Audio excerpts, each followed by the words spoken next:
Alright, bro. I am genuinely trying not to be delusional. You feel me? Cause I am really picking up what Carolina putting down right now. I last dropped on Carolina almost exactly 3 months ago, depending on when this get put up for real.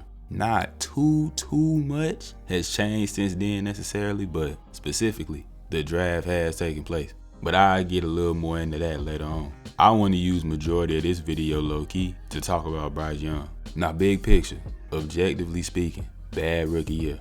There is no way to spin that somehow to make it seem like it wasn't. That would be disingenuous of me, and I like to think that I ain't no liar.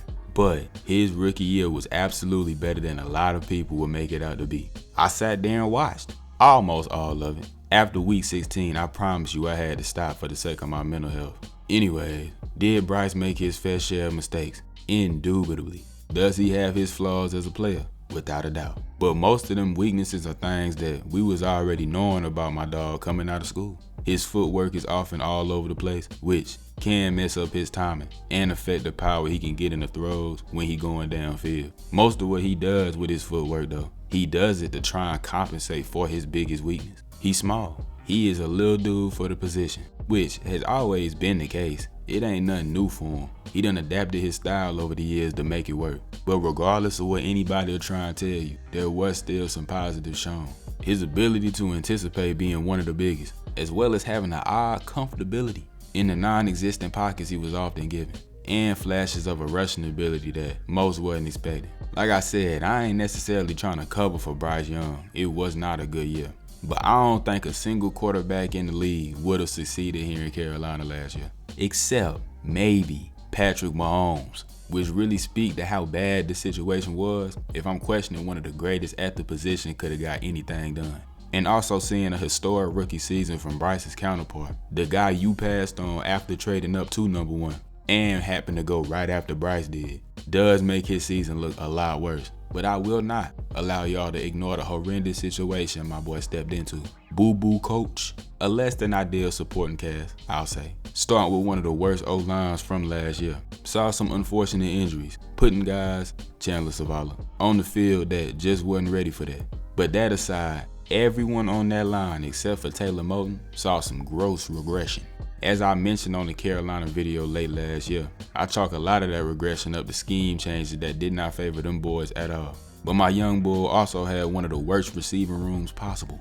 Thielen was nice, a target Bryce could trust. Everybody else, they also handed out what just might have been a horrendous contract to Miles Sanders, but it was only the first year of it, so we'll let this season give a more definitive answer for that.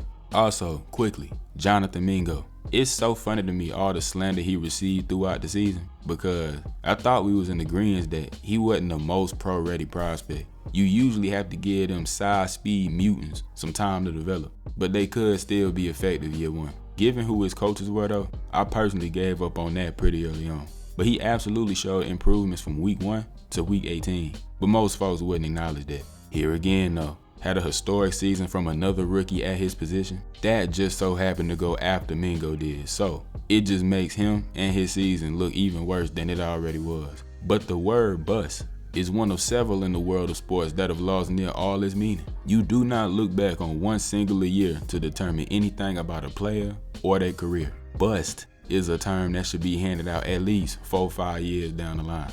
Granted, year 2 for Bryce specifically is going to be rather important, I ain't gonna lie. But in free agency and the draft, Carolina did their due diligence and showed their priorities in trying to better both areas. Invested heavily into the trenches to hopefully assist in building a much better line, as well as traded for Deontay Johnson, which I do really like. Hopefully pans out. Also spent multiple picks to improve at the skill positions.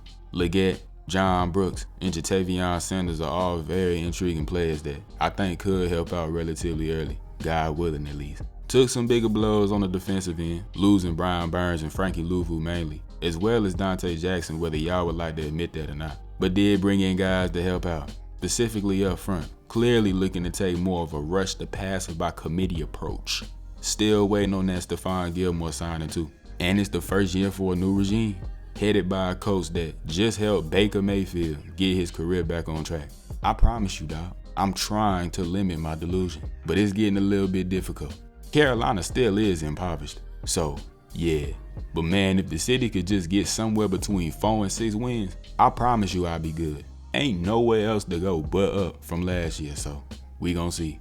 Hope y'all did enjoy this one. I'ma try and make this my last drop on the Carolina Panthers for the 2024 calendar year, but if they do start the season acting a little too good, y'all gon' hear from me. Definitely looking to drop a lot more football content moving forward. The ones of the past did pretty well, so anyway, like I said, hope y'all enjoyed. If you did, leave me a little like, comment any thoughts that you got, subscribe to the channel, tap in on my social medias too, I have them linked in the description, and I'ma see y'all soon in the next one.